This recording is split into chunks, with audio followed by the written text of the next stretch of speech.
Hello, hello, everyone, and welcome to this episode of ClearedCast. I'm Katie Keller, Editorial Communications Manager with ClearanceJobs.com. And today I have Jill Hamilton, our fearless editor at news.clearancejobs.com, here with us today. And we're going to do things a little bit differently. So we tend to focus on career advice, candidate seeking content, cleared recruiting content, how-tos, what to avoid, how to avoid candidates ghosting you. But today we're going to focus on the industrial security side. So I'm excited to talk through some reporting requirements, the different reporting agencies that you're supposed to report incidents to. We're going to talk about the different systems that you input those to. So Jill, thank you so much for joining me today. Hey, good to be here. Absolutely. A great topic. It is. It really is. And so when I was a recruiter, collaborating with security in terms of getting candidates onboarded and in-docked for contracts, security was a little overwhelming for myself. But I'm excited to dive in. ClearanceJobs loves to talk about everything security, and industrial security is obviously very applicable to our defense contractors that may be seeking out advice. So recently, there has been a little bit of news on the news site regarding self-reporting requirements. So I know the DoD is moving toward codification of the National Industrial Security Program Operating Manual. We can say NISPOM for short. So that's a part of Security Executive Agent Directive, or SEAD3 reporting requirements. But today, what we're going to walk everyone through is a job aid that we actually created, and we'll make sure that all of that is in the show notes for folks. But just to provide guidance and assisting contractors for general scenarios for reporting. Right. Yeah, so let's walk through, let's hash some of these out. Yeah. So let's go over the first reporting topic. So let's talk. I was thinking the first one was espionage. Yeah. You know, if somebody's like terroristic activities, or you're just like you see things, what to do for that. I think actually, I was joking when I was like hot topic, but it is. I think it's interesting because there's a lot of stuff that you get when you first on board, and you sit through your security training, and then you go through, maybe a yearly training, and it kind of flies in one year and out the other. So it can actually be hard to remember. So I was really glad that you made this kind of like a little visual so that you can kind of keep it handy. It's small enough too. You could even print it out. Ooh, see? You could size it down even, and then just kind of keep it in there like, does this qualify? So obviously, when you see things that are happening, or you get contacted, maybe you get LinkedIn requests, or somebody is fishing around, just a whole host of ways that can come in the door. You can kind of sit there and be like, okay, now what? What am I supposed to do? Right? So the response would be to go to the FBI with that. Like, to me, I'd be like, should I just tell my manager? Maybe because I would second guess myself, be like, maybe I didn't actually see anything, right? I don't know if you're that way, but so it has to be in writing and submitted to the FBI. And obviously, if it's urgent, a phone call would be warranted. If somebody is directly saying you need to do this activity, or coming at you with money or different things like that. I mean, that's a call. The FBI, don't wait to sit there and type up your your report, right? Yeah. Yeah. So that reporting topic: espionage, sabotage, terrorism, subversive activities. Be sure to tell your facility security officer, notify the FBI, notify your industrial security representative or your IS rep, as we'll do short throughout the rest of this chat. But the dcsa field office, provide them a copy of that written report. That's extremely important as well. So secondly, the reporting topic, adverse information, which kind of goes hand in hand with the 13 adjudicative guidelines. So let's chat through those a little bit. Right. So you're looking at allegiance to the United States, foreign influence, personal conduct, financial considerations, drug involvement or substance abuse, criminal conduct, or their use of information technology. Whether it's, I'm guessing, either like incorrectly using it by mistake, or also incorrectly using it purposefully, right? Sure. So any of that that negatively reflects on the character of a cleared employee, so that they are not actually able to safeguard classified information, and maybe they shouldn't have access to it, that all needs to get reported. So the way to go about that is to give it to the Vetting Risk Operations Center. And so, yeah, an important thing to note for that one is don't report information if it's based on rumor, obviously, or office gossip. I did have a team at one point in my career that was utilizing JWICs within a skiff, not in the correct way. So that misuse of information technology systems, that was something that would be put in as an incident report in DIS, or the Defense Information System for Security. So ensure that if you are working, within those systems, that you are using those properly. So you're not using them to chat about your boss in a bad way. Right. That all goes along with adverse information. Right. Yeah, it's definitely not something that you picked up at the water cooler the proverbial water cooler, since, Sure. not necessarily what we have anymore, but it's definitely not something that you're standing around just chatting and somebody says, I heard that so-and-so was out, this weekend and they were doing crazy things. You don't take that information and then try to submit it up the chain, for sure. But it's definitely something that you are actually witnessing, and you've seen evidences of that. And then you would take the steps to submit that report. And it would also, you'd want to have like examples too, like this is what happened, not just, it falls under this category, just to create suspicion, all that type of stuff. Sure. So I think it's tricky. It's one of those things that's easy to be like, oh yeah, I get what that might look like. But then in the moment, maybe you're like, well, it feels a little gray, right? Yeah.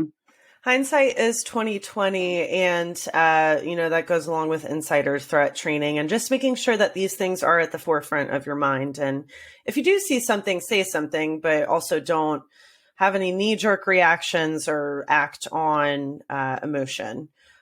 Moving on to suspicious contacts, though, I think that's a little self-explanatory. Any efforts by an individual to gain unauthorized access to classified information, to elicit information from you as a national security employee that does have access.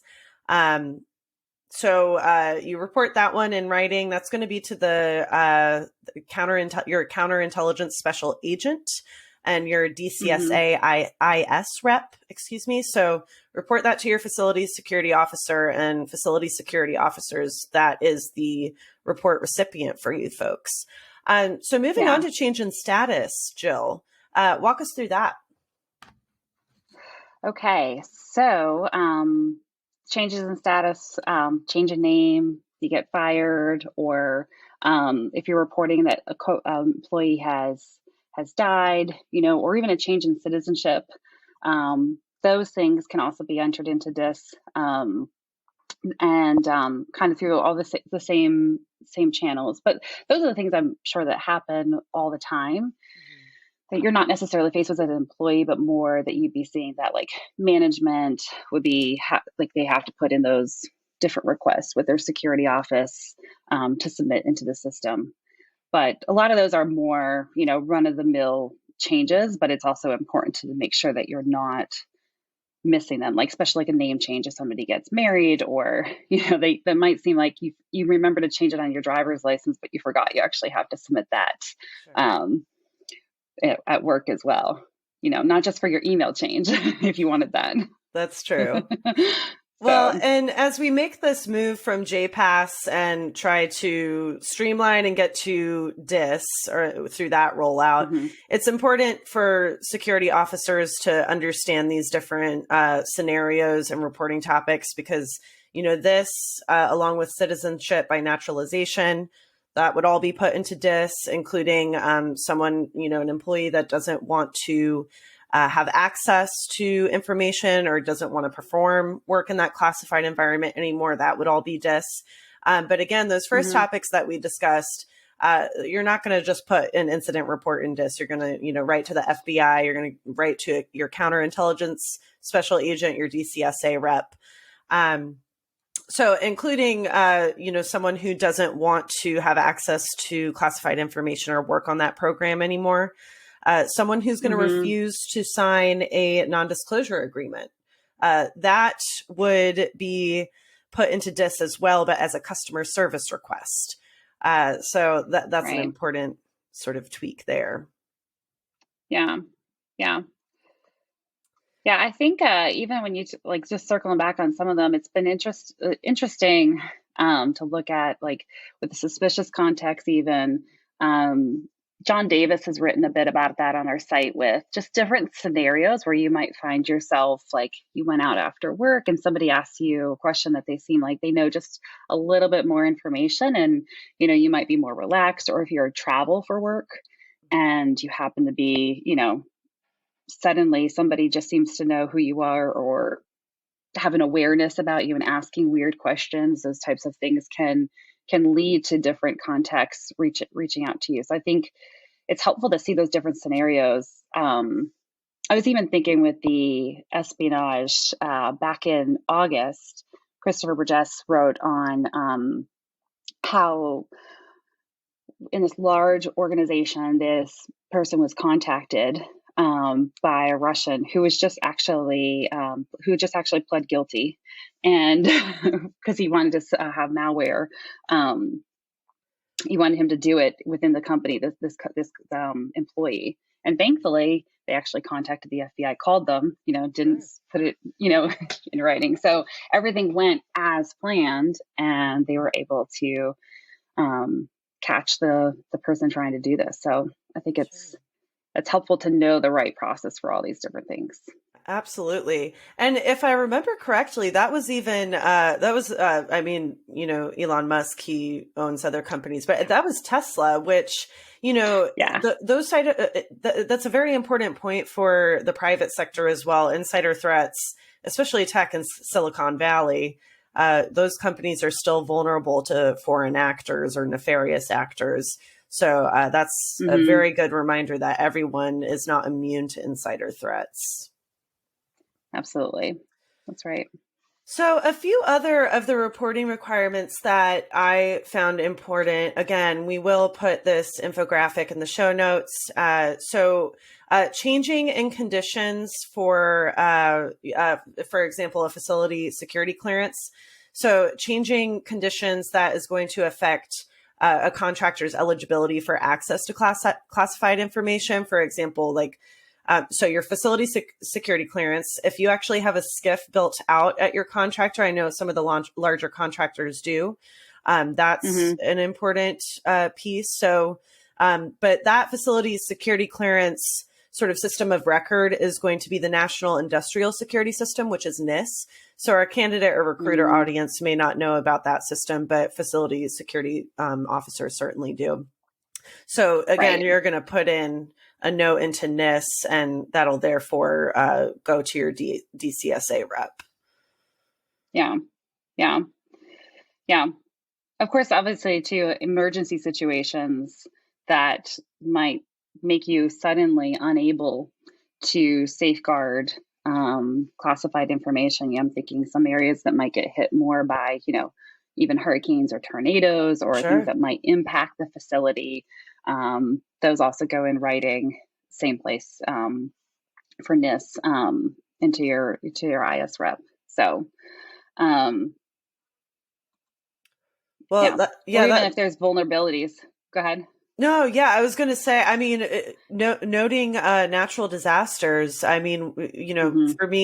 for me being on the East Coast, maybe some of the contractors that are, going to be in the Midwest are going to experience at different timeframes in the year. But that's something that I would have never thought about. But that's a good point too, Jill.